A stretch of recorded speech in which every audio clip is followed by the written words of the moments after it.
ನಮಸ್ಕಾರ ಸ್ನೇಹಿತರೆ, ಗೃಹಲಕ್ಷ್ಮಿಯಲ್ಲಿ 24 ಹಾಗೂ 25ನೇ ಕಂತು ಕೂಡ ಬಿಡುಗಡೆ ಆಗ್ತಾ ಇದೆ. ಹೌದು ಸ್ನೇಹಿತರ, ಈ 2 ತಿಂಗಳ ಹಣವನ್ನು ನಿಮ್ಮ ಖಾತೆಗಳಿಗೆ ಜಮೆ ಮಾಡಲಾಗ್ತಾ ಇದೆ. 24ನೇ ಕಂತಿನ ಹಣ ಅಂದರೆ ಸೆಪ್ಟೆಂಬರ್ ತಿಂಗಳ ಹಣ, 25ನೇ ಕಂತಿನ ಹಣ ಅಂದರೆ ಅಕ್ಟೋಬರ್ ತಿಂಗಳ ಹಣ. ಸದ್ಯಕ್ಕೆ 2 ತಿಂಗಳ ಹಣವನ್ನು ನಿಮ್ಮ ಖಾತೆಗಳಿಗೆ ಜಮಾ ಮಾಡ್ತಾ ಇದ್ದು ಸುಮಾರು 5,000 ಕೋಟಿಯಷ್ಟು ಫಂಡನ್ನು ಹಣಕಾಸು ಇಲಾಖೆಯಿಂದ ಮಹಿಳಾ ಮತ್ತು ಮಕ್ಕಳ ಕಲ್ಯಾಣ ಇಲಾಖೆಗೆ ಬಿಡುಗಡೆ ಮಾಡಿಕೊಂಡಾಗಿದೆ. ಆಲ್ರೆಡಿ ಈಗ ಡಿ.ಬಿ.ಟಿ ಟ್ರೆಜರಿಗೆ ಪುಷ್ ಆಗಿ ನಿಮ್ಮ ಖಾತೆಗಳಿಗೆ ಜಮಾ ಮಾಡಲಿಕ್ಕೆ ಪ್ರಾರಂಭ ಮಾಡಿ ಈಗಾಗಲೇ ಬೆಂಗಳೂರು ನಗರ ಸೇರಿದಂತೆ ಇನ್ನೂ ಹಲವಾರು ಜಿಲ್ಲೆಗಳಲ್ಲಿರ್ತಕ್ಕಂತಹ ಗೃಹಲಕ್ಷ್ಮಿಯರ ಖಾತೆಗಳಿಗೆ ಜಮಾ ಆಗಿದೆ. ಸೊ ಇಂದು ಕೂಡ ಸುಮಾರು 15 ಜಿಲ್ಲೆಗಳಲ್ಲಿರ್ತಕ್ಕಂತಹ ಗೃಹಲಕ್ಷ್ಮಿಯರ ಖಾತೆಗಳಿಗೆ ದುಡ್ಡು ಬರ್ತಾ ಇದೆ. ಸೊ ಹಾಗಾದರೆ ಬನ್ನಿ ಸ್ನೇಹಿತರೆ, ಈ ಒಂದು ಕಂತುಗಳು ಯಾವ ಯಾವ ಜಿಲ್ಲೆಗಳಲ್ಲಿರ್ತಕ್ಕಂತಹ ಮಹಿಳೆಯರಿಗೆ ಜಮಾ ಆಗ್ತಾ ಇದೆ, ಇದರ ಜೊತೆಗೆ ಇನ್ನು 4 ಕಂತುಗಳಾದರೂ ಬರಬೇಕಾಗಿದೆ. ಸೊ ಯಾವ ಯಾವ ಕಂತುಗಳು ಬರಬೇಕಾಗಿದೆ, ಈ ಗೃಹಲಕ್ಷ್ಮಿಯಲ್ಲಿ ದುಡ್ಡು ರಿಲೀಸ್ ಆಗುವಂತಹ ಪ್ರೊಸೆಸರ್ ಹೇಗಿರುತ್ತೆ, ಎಲ್ಲವನ್ನು ಕೂಡ ನಾನು ನಿಮಗೆ ಬಿಡಿಸಿ ಹೇಳುವಂತಹ ಪ್ರಯತ್ನ ಮಾಡ್ತೀನಿ. ಬಹಳ ಇಂಪಾರ್ಟೆಂಟ್ ಮಾಹಿತಿ. ಪ್ರತಿಯೊಬ್ಬ ಗೃಹಲಕ್ಷ್ಮಿಯರು ಕೂಡ ವಿಡಿಯೋನ ಇದೇ ರೀತಿಯಾಗಿ ಕೊನೆವರೆಗೂ ವಾಚ್ ಮಾಡಿ. ಸ್ನೇಹಿತರೆ, ನಿಮಗೆ ಸಬ್ಸ್ಕ್ರೈಬ್ ಮಾಡಿ ಅಂತ ಹೇಳೋದಿಲ್ಲ, ಇಂಪಾರ್ಟೆಂಟ್ ಅನಿಸಿದರೆ ಸಬ್ಸ್ಕ್ರೈಬ್ ಮಾಡ್ಕೊಳ್ಳಿ. ಇದೇ ರೀತಿ ಲೇಟೆಸ್ಟ್ ಆದಂಥ ಅಪ್ಡೇಟ್ ಬೇಕಾಗಿದ್ದರೆ ನೋಟಿಫಿಕೇಶನ್ ಆಲ್ ಅಂತ ಸೆಟ್ ಮಾಡ್ಕೊಳ್ಳಿ. ಈಗ ಗೃಹಲಕ್ಷ್ಮಿಯಲ್ಲಿ 24 ಹಾಗೂ 25ನೇ ಕಂತಿನ ಹಣ ಅಷ್ಟೇ ಅಲ್ಲದೆ ಇನ್ನೂ 4 ಕಂತುಗಳು ಬರಬೇಕಾಗಿದೆ. ಹೌದು, ಈ 24ನೇ ಕಂತಿನ ಹಣ ಸೆಪ್ಟೆಂಬರ್ ತಿಂಗಳ ಹಣ ಆಲ್ರೆಡಿ ರಿಲೀಸ್ ಆಗಿದೆ. ಇದರ ಜೊತೆಗೆ ಅಕ್ಟೋಬರ್ ತಿಂಗಳ ಹಣ 25ನೇ ಕಂತಿನ ಹಣ ಜಮಾ ಆಗ್ತಾ ಇದೆ. ಅಂದರೆ 24ನೇ ಕಂತಿನ ಹಣ ಕ್ಲಿಯರ್ ಆದ ಬಳಿಕ ಈ ಒಂದು 25ನೇ ಕಂತಿನ ಹಣ ಆಟೋಮೆಟಿಕ್ ರಿಲೀಸ್ ಆಗುತ್ತೆ. ಇದರ ಜೊತೆಗೆ 26 ನವೆಂಬರ್ ತಿಂಗಳ ಹಣ, ಇದಾದ ಮೇಲೆ 27ನೇ ಕಂತಿನ ಹಣ ಡಿಸೆಂಬರ್ ತಿಂಗಳ ಹಣ ಕೊಡಬೇಕು. ಯಾಕಂದರೆ ಡಿಸೆಂಬರ್ ಕೂಡ ಮುಗಿದೋಗಿದೆ. ಸರ್ಕಾರಿ ನೌಕರಸ್ಥರ ವೇತನ ಜಮಾ ಮಾಡಿದ ಹಾಗೇ ಜಮಾ ಮಾಡ್ತೀವಿ ಅಂದರೂ ಸಹಿತ 27ನೇ ಕಂತಿನ ಹಣ ಕೊಡಲೇಬೇಕು. ಯಾಕಪ್ಪ ಅಂದರೆ ಈಗ ಈ 20 ಅಂದರೆ ಈಗ ಡಿಸೆಂಬರ್ ತಿಂಗಳು ಹೇಗೆ ಮುಗಿದೋಗಿರೋದೆ, ಈ ಡಿಸೆಂಬರ್ ತಿಂಗಳಲ್ಲಿ ದುಡಿದಿರ್ತಕ್ಕಂತಹ ವೇತನವನ್ನು ಜನವರಿ ತಿಂಗಳಲ್ಲಿ ಜಮಾ ಮಾಡ್ತಿರ್ತಾರೆ ಸರ್ಕಾರಿ ನೌಕರಸ್ಥರಿಗೆ. ಸೊ ಅದೇ ರೀತಿಯಾಗಿ ಇಲ್ಲಿ ಕೂಡ ಜಮಾ ಮಾಡಬೇಕಾಗಿದೆ. ಈ ಡಿಸೆಂಬರ್ ತಿಂಗಳ ಮುಗಿದೋಗಿದೆ, ಹಾಗಾಗಿ 4 ಕಂತುಗಳು ಬರಬೇಕು. ಜೊತೆಗೆ ಹೋದ 2025ರಲ್ಲಿ ಫೆಬ್ರವರಿ ಮತ್ತು ಮಾರ್ಚ್ ತಿಂಗಳ ಹಣವನ್ನು ಕೊಟ್ಟಿರಲಿಲ್ಲ. ಇದು ಬಹಳಷ್ಟು ಗೃಹಲಕ್ಷ್ಮಿಯರಿಗೆ ಗೊತ್ತಿರಲಿಲ್ಲ. ಅದೇ ರೀತಿಯಾಗಿ ಚಳಿಗಾಲದ ಅಧಿವೇಶನದಲ್ಲಿ BJP ನಾಯಕರು ಇದರ ಬಗ್ಗೆ ಚರ್ಚೆ ಮಾಡಿದಾಗ ಲಕ್ಷ್ಮೀ ಹೆಬ್ಬಾಳ್ಕರ್ ಅವರ ಮೇಲೆ ಪ್ರೆಷರ್ ಹಾಕಿದಾಗ ಇದರ ಬಗ್ಗೆ ಮಾಹಿತಿ ಹೊರಬತ್ತು. ಇದರ ಬಗ್ಗೆ ಬಹಳ ದೊಡ್ಡದಾಗಿ ಏನು ಹೇಳೋದಿಲ್ಲ, ನಾನು ಶಾರ್ಟ್ ಆಗಿನೇ ಹೇಳ್ತೀನಿ. ಯಾಕಂದರೆ ಇದರ ಬಗ್ಗೆ ನಾನು ಸಾಕಷ್ಟು ವಿಡಿಯೋದಲ್ಲಿ ಚರ್ಚೆ ಮಾಡಿದ್ದೀನಿ. ಯಾಕಂದರೆ ಗೃಹಲಕ್ಷ್ಮಿಯಲ್ಲಿ ನಿಮಗೆ 5,000 ಕೋಟಿ ಹಣವನ್ನು ನುಂಗಾಕಿದ್ದಾರೆ ಸಚಿವ ಲಕ್ಷ್ಮೀ ಹೆಬ್ಬಾಳ್ಕರ್ ಅಂತ ಸೋಷಿಯಲ್ ಮೀಡಿಯಾಗಳಲ್ಲಿ ಬಹಳ ಮಾಹಿತಿ ವೈರಲ್ ಆಗ್ತಾ ಇತ್ತು.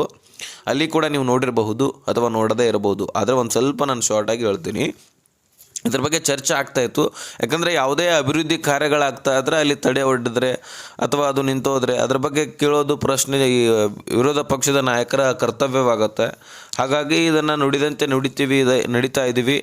ಸೊ ನಮ್ಮ ಸರ್ಕಾರ ನುಡಿದಂತೆ ನಡೆಯುವ ಸರ್ಕಾರ.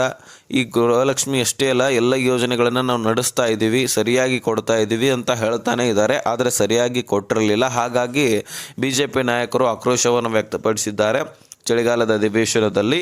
ಸೊ ಹಾಗಾಗಿ ಇದರ ಬಗ್ಗೆ ಸಚಿವ ಲಕ್ಷ್ಮೀ ಹೆಬ್ಬಾಳ್ಕರ್ ಅವರು ಮತ್ತೊಂದು ಸಾರಿ ವೆರಿಫಿಕೇಷನ್ ಮಾಡಿದಾಗ ಇದರಲ್ಲಿ 2 ಕಂತುಗಳು ಉಳಿದಿರುವಂಥದ್ದು ಗೊತ್ತಾಗಿದೆ. ಹಾಗಾಗಿ ಆ 2 ಕಂತುಗಳನ್ನು ಕೂಡ ನಾನು ಮುಂದಿನ ದಿನದಲ್ಲಿ ಸರಿಪಡಿಸ್ತೇನೆ ಅಂತಲೂ ಕೂಡ ಹೇಳಿದ್ದಾರೆ. ಅದಕ್ಕಿಂತ ಮುಂಚೆ ಸಾಕಷ್ಟು ವಾದ ವಿವಾದಗಳು ಕೂಡ ಆದವು. ಅದಕ್ಕೆ ಕ್ಷಮೆ ಕೂಡ ಸಚಿವ ಲಕ್ಷ್ಮೀ ಹೆಬ್ಬಾಳ್ಕರ್ ಅವರು ಕೇಳ್ತಾರೆ. ಹೌದು, ನನ್ನ ಮಾತಿನಿಂದ ಯಾರಿಗಾದರೂ ಈ ಮನಸ್ಸಿಗೆ ನೋವಾಗಿದ್ದರೆ ಕ್ಷಮೆ ಇರಲಿ ಅಂತಲೂ ಕೂಡ ಕೇಳಿದ್ದಾರೆ. ಅದರ ಜೊತೆಯಾಗಿ ಒಂದು ಮಾತುಗಳು ಸೋಷಿಯಲ್ ಮೀಡಿಯಾಗಳಲ್ಲಿ ಹೊರಬಂದವು. ಸೊ ಹೀಗಾಗಿ ಗೃಹಲಕ್ಷ್ಮಿ ಯೋಜನೆಯಲ್ಲಿ ಗದ್ದಲು ಕೂಡ ಉಂಟಾಗಿತ್ತು. ಆದರೆ ಇದನ್ನು ಕೊಡ್ತೇವೆ ಅಂತ ಒಪ್ಕೊಂಡಿದ್ದಾರೆ. ಹಾಗಾಗಿ ನಿಮಗೆ 6 ಕಂತುಗಳು 12,000 ದುಡ್ಡು ಬರಬೇಕು. 15,000 ಕೋಟಿಯಷ್ಟು ಸರ್ಕಾರ ಫಂಡನ್ನು ರಿಲೀಸ್ ಮಾಡಬೇಕಾಗಿದೆ. ಅದರ ಪೈಕಿ ಈಗ 5,000 ಕೋಟಿ ಹಣವನ್ನು ರಿಲೀಸ್ ಮಾಡಿದೆ. ಇದರಲ್ಲಿ ಪ್ರೊಸೆಸರ್ ಯಾವ ರೀತಿಯಾಗಿರುತ್ತೆ ಅದನ್ನು ತಿಳ್ಕೊಳ್ಳಿ ಮೊದಲು. ಯಾಕಂದರೆ ಈಗ ಹಣಕಾಸು ಇಲಾಖೆಯಲ್ಲಿ ದುಡ್ಡು ನೋಟಿಸ್ ಕಳಿಸಿದ್ರೂ ಸಹಿತ ದುಡ್ಡನ್ನು ಕಳಿಸ್ತಾ ಇಲ್ಲ ಅಂತ ಸಚಿವ ಲಕ್ಷ್ಮೀ ಹೆಬ್ಬಾಳ್ಕರ್ ಅವರು ಅಧಿವೇಶನದಲ್ಲಿ ಹೇಳಿದ್ದಾರೆ. ಹೌದು, ಈ ಹಣಕಾಸು ಇಲಾಖೆ ಹತ್ರ ದುಡ್ಡು ಇದೋ ಇಲ್ವೋ ಅದು ನೆಕ್ಸ್ಟು. ಆದರೆ ಈ ನೋಟಿಸನ್ನು ಕಳಿಸಿರ್ತಾರೆ ಅವರು ಆಲ್ರೆಡಿ. ಈಗ ಪ್ರತಿ ತಿಂಗಳು ಈಗ ಡಿಸೆಂಬರ್ ಮುಗಿತಪ್ಪ ಅಂದರೆ ಜನವರಿನಲ್ಲಿ ದುಡ್ಡು ಹಾಕಬೇಕಾಗಿರುತ್ತೆ. ಡಿಸೆಂಬರ್ ಎಂಡಿಗೆ ನೋಟಿಸನ್ನು ಕಳಿಸ್ಬಿಟ್ಟಿರ್ತಾರೆ. ಸೊ ಜನವರಿನಲ್ಲಿ ನಾವು ದುಡ್ಡು ಹಾಕಬೇಕಾಗಿದೆ, ಡಿಸೆಂಬರ್ ತಿಂಗಳದು ಗೃಹಲಕ್ಷ್ಮಿಯದು. ಸೊ ನಮಗೆ ದುಡ್ಡು ಬೇಕಾಗಿದೆ ಇಂತಿಷ್ಟು ಅಂತ ಹೇಳ್ಬಿಟ್ಟು ಕಳಿಸಿರ್ತಾರೆ. ಆದರೆ ಹಣಕಾಸು ಇಲಾಖೆ ದುಡ್ಡನ್ನು ಕಳಿಸಿರೋದಿಲ್ಲವಂತೆ. ಸೊ ಹೀಗಾಗಿ ದುಡ್ಡು ಹಾಕಲಿಕ್ಕೆ ಡಿಲೇ ಆಗ್ತಾ ಇದೆ ಅಂತ ಒಪ್ಕೊಂಡಿದ್ದಾರೆ. ಆದರೆ ಹಣಕಾಸು ಇಲಾಖೆ ಈಗ ಸರ್ಕಾರ ಅಂದರೆ CM ಹೇಳಿದ ಬಳಿಕ ದುಡ್ಡು ರಿಲೀಸ್ ಆಗಲೇಬೇಕಲ್ವ. ಸೊ ದುಡ್ಡನ್ನು ಹೊಂದಾಣಿಕೆ ಮಾಡಿ ರಿಲೀಸ್ ಮಾಡಬೇಕು. ಒಂದು ಇಲ್ಲಪ್ಪ ಅಂದರೆ ದುಡ್ಡು ಇಲ್ಲ ಅಂತ ಹೇಳಬೇಕು. ಒಂದು ದುಡ್ಡನ್ನು ಇಲ್ಲ ಅಂತ ಹೇಳಿ ನಾವು ಕೇಳೋದೇ ಬಿಟ್ಬಿಡ್ತೀವಿ ಅಂತ BJP ನಾಯಕರು ಟೀಕಿಸ್ತಾ ಇದ್ರು. ಆದರೆ ಈಗ ಸಚಿವೆ ಲಕ್ಷ್ಮೀ ಹೆಬ್ಬಾಳ್ಕರ್ ಅವರು ಹಣಕಾಸು ಇಲಾಖೆ ರಿಲೀಸ್ ಮಾಡಿಲ್ಲ ಅಂತ ಹೇಳಿದ್ದಾರೆ. ಹಾಗಾಗಿ ಹಣಕಾಸು ಇಲಾಖೆ ಏನಾದರೂ ಮಾಡಿ ರಿಲೀಸ್ ಮಾಡಲೇಬೇಕಾಗುವಂತಹ ಪರಿಸ್ಥಿತಿ ಬಂದಿತ್ತು. ಈಗ 5,000 ಕೋಟಿ ಹಣವನ್ನು ರಿಲೀಸ್ ಮಾಡಿದ್ದಾರೆ. ಅಷ್ಟು ದುಡ್ಡನ್ನು 2 ಕಂತಿಗಾಗಿ ಕ್ಲಿಯರ್ ಆಗುತ್ತೆ. ಹಣಕಾಸು ಇಲಾಖೆಯಿಂದ ಮಹಿಳಾ ಮತ್ತು ಮಕ್ಕಳ ಕಲ್ಯಾಣ ಇಲಾಖೆಗೆ, ಅಲ್ಲಿಂದ ಈಗ ಸುಮಾರು ಬೆಂಗಳೂರು ನಗರ ಮತ್ತು ಬೆಂಗಳೂರು ಗ್ರಾಮಾಂತರ ಸುತ್ತಮುತ್ತ ಇರತಕ್ಕಂತಹ ಸುಮಾರು 35 ತಾಲೂಕು ಗ್ರಾಮ ಪಂಚಾಯಿತಿಗಳಿಗೂ ಕೂಡ ದುಡ್ಡು ಹೋಗುತ್ತೆ. ಅಲ್ಲಿರ್ತಕ್ಕಂತಹ ಎಲ್ಲ ಪ್ರೊಸೆಸರ್ ಮುಗಿಸ್ಕೊಳ್ಳುತ್ತೆ.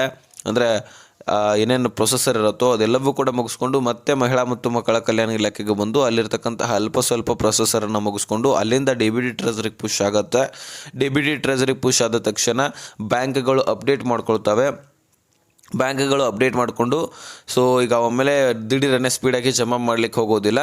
ಅದು ತಾಂತ್ರಿಕ ದೋಷ ಆಗಬಾರ್ದಲ್ವ. ಹಾಗಾಗಿ ಈಗ ಬೆಂಗಳೂರು ನಗರ, ಬೆಂಗಳೂರು ಗ್ರಾಮಾಂತರ, ಅದೇ ರೀತಿಯಾಗಿ ಬೆಳಗಾವಿ, ವಿಜಯನಗರ, ಧಾರವಾಡ, ಯಾದಗಿರಿ, ಉತ್ತರ ಕನ್ನಡ, ದಕ್ಷಿಣ ಕನ್ನಡ, ದಾವಣಗೆರೆ, ಉಡುಪಿ, ತುಮಕೂರು, ಚಿತ್ರದುರ್ಗ, ಚಿಕ್ಕಮಗಳೂರು, ಶಿವಮೊಗ್ಗ, ಯಾದಗಿರಿ, ಅದೇ ರೀತಿಯಾಗಿ ಬೀದರ, ಕೊಪ್ಪಳ, ಮಂಡ್ಯ, ಈ ಎಲ್ಲ ಜಿಲ್ಲೆಗಳಲ್ಲಿರ್ತಕ್ಕಂತಹ ಫಲಾನುಭವಿಗಳಿಗೆ ಟ್ರಯಲ್ ಮಾಡ್ತಾ ಇದೆ. ಅಲ್ಲಿ ಯಾವುದೇ ರೀತಿ ತಾಂತ್ರಿಕ ದೋಷಗಳು ಸದ್ಯಕ್ಕಂತರೂ ಕಂಡು ಬಂದಿಲ್ಲ. ಇನ್ನು ಮುಂದೂ ಕಂಡು ಬರಲಿಲ್ಲ ಅಂದರೆ ಇನ್ನೆರಡು ದಿನಗಳ ಕಾಲ ಸ್ಪೀಡಾಗಿ ದುಡ್ಡು ಜಮಾ ಮಾಡ್ತೀವಿ ಅಂತ ಭರವಸೆಯನ್ನು ಕೊಟ್ಟಿದ್ದಾರೆ. ಸೊ ಹಾಗಾಗಿ ಈಗ ಸದ್ಯಕ್ಕೆ ಈ ಒಂದು ನಾನು ಹೇಳ್ತಕ್ಕಂತಹ ಜಿಲ್ಲೆಗಳ ಒಂದು ಮಹಿಳೆಯರ ಖಾತೆಗಳಿಗೆ ದುಡ್ಡು ಮತ್ತೆ ಹೋಗ್ತಾ ಇದೆ. ನಿನ್ನೆ ಮೊನ್ನೆನೂ ಕೂಡ ಜಮಾ ಆಗಿದೆ. ಇಂದು ಕೂಡ ಟ್ರಯಲ್ ನಡೀತಾ ಇದೆ. ಯಾವುದೇ ರೀತಿ ತಾಂತ್ರಿಕ ದೋಷಗಳು ಸದ್ಯಕ್ಕೆ ಕಂಡು ಬಂದಿಲ್ಲ. ಹಾಗಾಗಿ ಯಾವ ಮಹಿಳೆಯರು ಕೂಡ ವರಿ ಮಾಡ್ಕೊಳ್ಳುವಂತಹ ಅವಶ್ಯಕತೆ ಇಲ್ಲ. ಜಮಾ ಆಗ್ತಾ ಇಲ್ಲ ಅಂತ ಅಂದ್ಕೊಳ್ಬೇಡಿ, ಖಂಡಿತವಾಗ್ಲೂ ಜಮಾ ಆಗ್ತಾ ಇದೆ. ಸೊ ಪ್ರೆಷರ್ ಅಂತರೂ ಈಗ ಇರುತ್ತೆ. ಈಗ ಮಹಿಳೆಯರ ಆಕ್ರೋಶ, ಪ್ರತಿಭಟನೆ ಇದೆಲ್ಲವೂ ಕೂಡ ಇದ್ದೇ ಇರುತ್ತೆ. ಹಾಗಾಗಿ ಈಗ ಸಚಿವೆ ಲಕ್ಷ್ಮೀ ಹೆಬ್ಬಾಳ್ಕರ್ ಅಂತರೂ ದುಡ್ಡು ಹಾಕಲೇಬೇಕು. ಯಾಕಂದರೆ ಎಲ್ಲ ವಿರೋಧ ಪಕ್ಷದ ನಾಯಕರ ಜೊತೆಗೆ ಮಹಿಳೆಯರು ಕೂಡ ಆಕ್ರೋಶವನ್ನು ವ್ಯಕ್ತಪಡಿಸ್ತಾ ಇದ್ದಾರೆ. ಯಾಕಂದರೆ ಪ್ರತಿ ತಿಂಗಳು ಏನು ಕೊಡಬೇಕಾಗಿರುತ್ತೆ ಅದನ್ನು ಕೊಡ್ತಾ ಹೋದರೆ ಯಾವುದೇ ರೀತಿಯಾದಂತಹ ಕೊರತೆ ಇರೋದಿಲ್ಲ. ಈ ಕಡೆ ಗೃಹಲಕ್ಷ್ಮಿಯರಿಗೂ ಕೂಡ ಬೆನಿಫಿಟ್ ಸಿಕ್ಕಂಗಾಗುತ್ತೆ. ಗೃಹಲಕ್ಷ್ಮಿ ಸರಳವಾಗಿ ನಡೀತಾ ಹೋಗುತ್ತೆ. ಅದೇ ರೀತಿಯಾಗಿ ಇನ್ನೊಬ್ಬರ ಕಡೆ ಅನ್ನಿಸಿಕೊಳ್ಳೋದು ಕೂಡ ಆಗೋದಿಲ್ಲ. ಹಾಗಾಗಿ ಇದನ್ನು ಸರಿಯಾಗಿ ನಡೆಸಿಕೊಂಡು ಹೋಗಬೇಕಂತ ನಮ್ಮ ಮನವಿ. ಯಾಕಂದರೆ ಇದೊಂದು ಒಳ್ಳೆಯ ಸ್ಕೀಮು. ಇದರಿಂದ ಬೆನಿಫಿಟ್ ಅಂತೂ ಸಿಗ್ತಾ ಇದೆ. ಆದರೆ ಬೇರೆ ಸ್ಕೀಮ್ಸ್ಗಳ ಬಗ್ಗೆ ನಾನು ಮಾತಾಡಲಿಕ್ಕೆ ಹೋಗೋದಿಲ್ಲ. ಯಾಕಂದರೆ ಅದರಿಂದ ಅನುಕೂಲ ಕೂಡ ಇದೆ, ಅನಾನುಕೂಲ ಕೂಡ ಇದೆ. ಶಕ್ತಿ ಯೋಜನೆ ಇಲ್ಲಾಂದರೂ ಅನುಕೂಲನೂ ಇದೆ, ಈ ಕಡೆ ಅನಾನುಕೂಲನೂ ಇದೆ. ಸೊ ಹಾಗಾಗಿ ಅದರ ಬಗ್ಗೆನೂ ಕೂಡ ನಾನು ಹೇಳಿದ್ದೀನಿ. ರಿಕ್ಷಾ ಚಾಲಕರಿಗೂ ಕೂಡ ಅವರ ವೇತನ ಆಗ್ತಾ ಇಲ್ಲ. ಪ್ರತಿಯೊಬ್ಬ ಮಹಿಳೆಯರು ಕೂಡ ಬಸ್ನಲ್ಲಿ ಸಂಚಾರ ಮಾಡ್ತಾರೆ. ಈ ಕಡೆ ಪುರುಷರಿಗೆ ಟಿಕೆಟ್ ದರ ಏರಿಕೆ, ಮೆಟ್ರೋನಲ್ಲಿ ಬೆಲೆ ಏರಿಕೆ, ಹಾಲಿನ ಬೆಲೆ, ಪೆಟ್ರೋಲ್ ಡೀಸೆಲ್ ಬೆಲೆ, ಇದೆಲ್ಲವ ಬೆಲೆಗಳನ್ನು ಏರಿಸಿ ಶಕ್ತಿ ಯೋಜನೆಯಲ್ಲಿ ಮಹಿಳೆಯರಿಗೆ ಮಾತ್ರ ಫ್ರೀ ಕೊಟ್ಟರೆ ಅದೇನು ಬೆನಿಫಿಟ್ ಸಿಕ್ಕಂಗಾಗುತ್ತೆ. ಇನ್ನೊಂದು ವಿದ್ಯಾರ್ಥಿಗಳಿಗೆ ಬಸ್ ರಶ್ ಇರುತ್ತೆ. ಸರಿಯಾದ ಟೈಮ್ಗೆ ಶಾಲಾ ಕಾಲೇಜುಗಳಿಗೆ ಹೋಗ್ಲಿಕ್ಕೆ ಆಗ್ತಾ ಇಲ್ಲ. ಸರಿಯಾದ ಟೈಮ್ಗೆ ಬಸ್ ನಿಲ್ಲಿಸೋದಿಲ್ಲ. ಯಾಕಂದರೆ ರಶ್ ಆಗಿರುತ್ತೆ. ಪಾಪ ಡ್ರೈವರ್ಗಳು ಏನಾದರೂ ಅವರಾದರೂ ಏನು ಮಾಡಬೇಕು, ಹೌದಲ್ವಾ? ಇಂಥ ಸನ್ನಿವೇಶ ಬರುತ್ತೆ. ಒಂದೊಂದು ಸಾರಿ ಎಕ್ಸಾಮಿದ್ದ ಟೈಮ್ನಲ್ಲಿ ವಿದ್ಯಾರ್ಥಿಗಳು ಏನು ಮಾಡಬೇಕು? ಬಸ್ ನಿಲ್ಲಿಸಲಿಲ್ಲ ಅಂದರೆ ಆ ವರ್ಷ ಓದಿದೆ ಒಂದು ಹೋಗಿಬಿಡುತ್ತೆ. ಹಾಗಾಗಿ ಇಂತಹ ಒಂದು ತೊಂದರೆ ಉಂಟಾಗಬಾರ್ದು. ಅದಕ್ಕಾಗಿ ಸರ್ಕಾರ ಇದರಲ್ಲಿ ಇನ್ನೊಂದು ಹೆಜ್ಜೆಯನ್ನು ತೆಗೆದುಕೊಳ್ಬೇಕು, ನಿರ್ಧಾರವನ್ನು ತೆಗೆದುಕೊಳ್ಬೇಕು. ಅದು ಏನು ನಿರ್ಧಾರ ತೆಗೆದುಕೊಳ್ತಾರೆ, ಈ ಒಂದು ಬಸ್ ಸಂಚಾರವನ್ನು ಮುಂದುವರಿಸ್ತಾರಾ ಇಲ್ವಾ, ಅಥವಾ ಇನ್ನೇನಾದರೂ ಪ್ಲ್ಯಾನ್ ಹಾಕ್ತಾರಾ ಅಂತಕ್ಕಂಥದ್ದನ್ನು ಕಾಯ್ದು ನೋಡಬೇಕು. ಸೊ ಒಟ್ಟಾರೆಯಾಗಿ ಇನ್ಫಾರ್ಮೇಷನ್ ಇತ್ತು ಸ್ನೇಹಿತರ ತಿಳಿಸಿದ್ದೀನಿ. ಮತ್ತು ನೆಕ್ಸ್ಟ್ ಮಾಹಿತಿಯಲ್ಲಿ ಸಿಗೋಣ. ಅಲ್ಲಿ ತನಕ ಬಾಯ್ ಬಿಡಿ ಫ್ರೆಂಡ್ಸ್.